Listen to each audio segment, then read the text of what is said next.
As if we needed another reason to get the UN out of the US.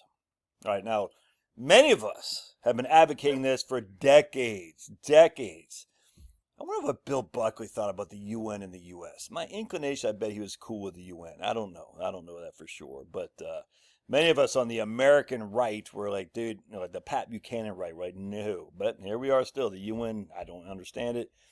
We fund them. I just don't get this affiliation with the United States and the UN when the UN is freaking corrupt as all can be. All right, so let's go there from the Western Journal.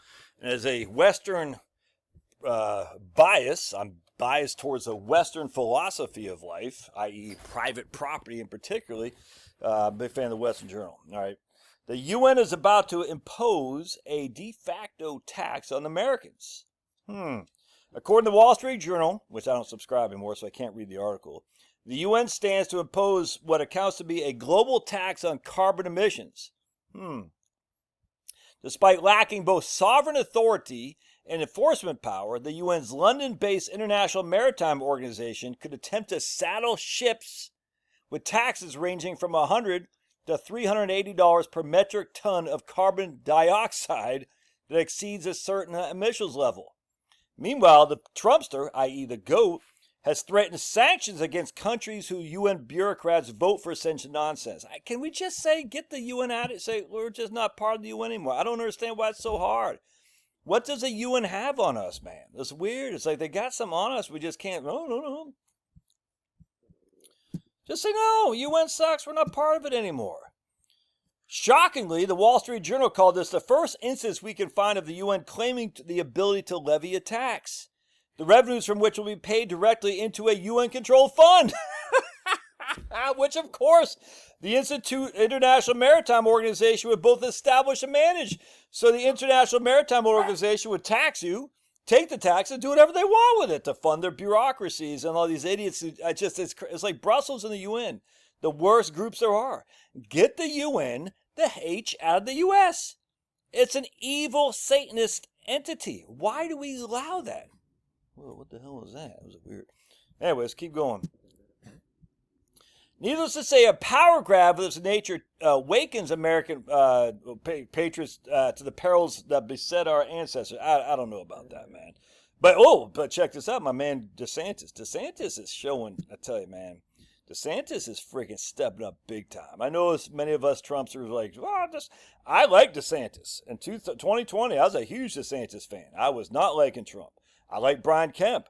The number one issue for me in 2020 was the COVID adherence. And Trump was on the wrong side of that. He's since fixed things greatly, but he was on the wrong side of that. DeSantis and Kemp were crushing.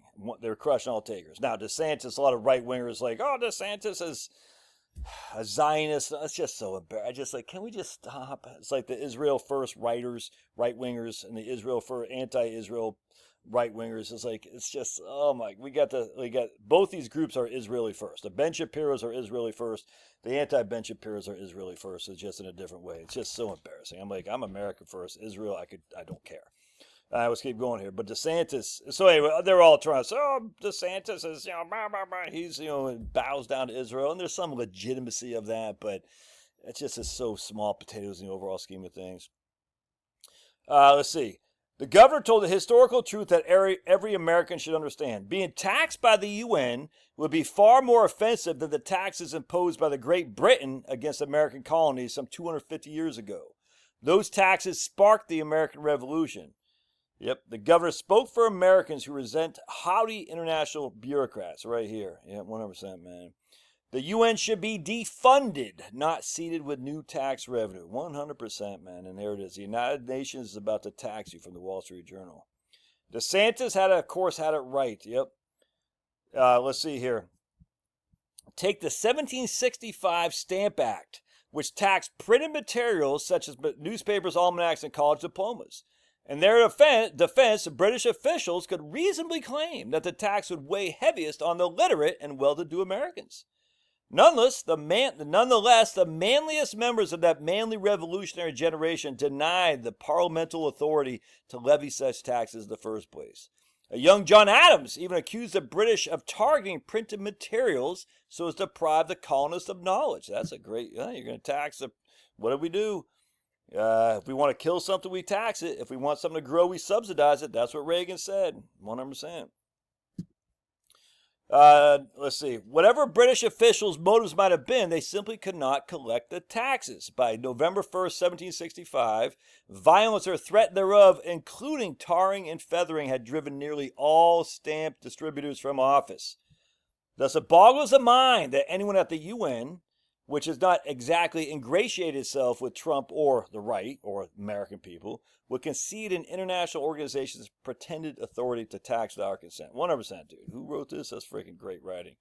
Michael Schwartz. I don't even know who Michael Schwartz is. Was that an asterisk? I mean, it's a pseudonym or whatever it's called. Pseudonym? Something like that. Yeah, PhD in Histoire.